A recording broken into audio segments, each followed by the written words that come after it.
Кәсіптік бағдар болашағыңды таңда және басқар жобасы 2021 жылдан бері Атырау облысында Теңізшевройл компаниясының қаржыландыруымен іске асырылып келеді. Инновациялық әдістерге байланысты балаларға жаңа мамандық таңдауға көмек беруге болады. Мен өзімнің ішкі қырларымды, мен өзім білмейтін жан-жақты жақтарымды білдім десем де болады.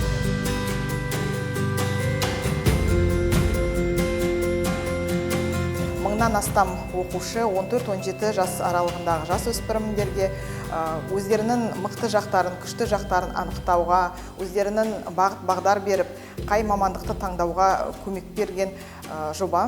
Онлайн бағытта бізде әртүрлі кездесулер болды. Офлайн бағытта да бізде неше түрлі универлерге бардық, және де көптеген тренингтер болды.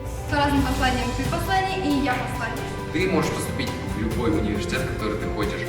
Облыстың 60 мұғалімі профориентатор мамандығына ие болып, өз мектептерінде өз оқушылармен 9-10-11 класс сынып оқушылармен кәсіптік бағдар беруге көмектесіп жатыр. Бастапқыда мен қандай мамандық таңдайтынымды білмедім, бірақ содан соң тесттен өткеннен кейін мен өзімнің болашақ мамандығымды таңдадым.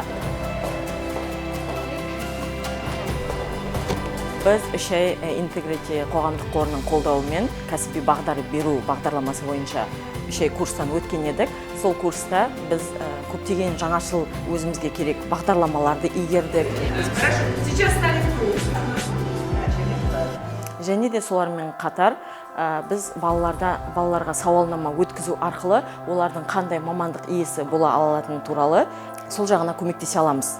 Интегрити қоғамдық қорының жұмысы менің ойымша өте пайдалы деп ойлаймын. Маған көптеген мүмкіндіктер мені өзімді болашаққа дамытуға деген бастапқы қадамдары болып деп айта аламын.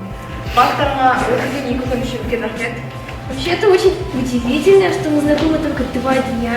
Ойлаймын, әлі ары қарай да дамыту керек деп ойлаймын, және осыған көптеген өзіміз сіз болып біз болып үлесімізді қосуымыз керек деп ойлаймын алдағы уақытта. Қаржылай қолдау көрсеткен Теңізшевройл компаниясына алғысымыз шексіз. Барлығы да осы өңірдің болашағы үшін, өңірдің балалары үшін деп білеміз.